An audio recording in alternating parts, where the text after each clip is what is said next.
forces internes difficiles à contrôler?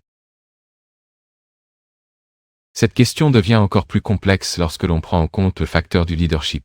Les systèmes politiques fortement centralisés dépendent souvent de l'autorité d'un leader dominant.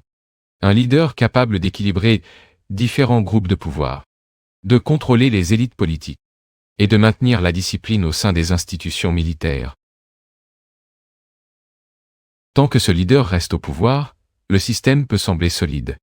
Mais lorsqu'il disparaît, la situation peut changer rapidement. Des factions rivales peuvent émerger. Des conflits internes peuvent éclater. Et les structures politiques peuvent se fragmenter. C'est pourquoi de nombreux analystes considèrent la succession du leadership comme l'un des moments les plus délicats pour tout régime politique. En particulier les régimes hautement personnalistes. Dans ces systèmes, l'autorité n'est pas distribuée à travers des institutions stables. Elle est concentrée entre les mains d'une seule personne. Lorsque cette personne disparaît, une question inévitable surgit. Qui prend le contrôle?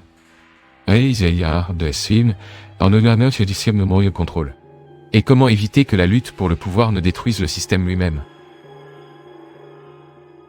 Dans le cas de la Russie contemporaine, cette question apparaît fréquemment dans les analyses géopolitiques. La stabilité politique actuelle est profondément liée au leadership de Vladimir Poutine. Son autorité s'est consolidée au fil des décennies. Son influence traverse les institutions militaires, politiques et économiques. Mais aucun leader ne reste au pouvoir indéfiniment. Et lorsque cette phase prendra fin, la Russie fera face à un moment décisif. Un moment qui pourra définir l'avenir du pays pour de nombreuses décennies.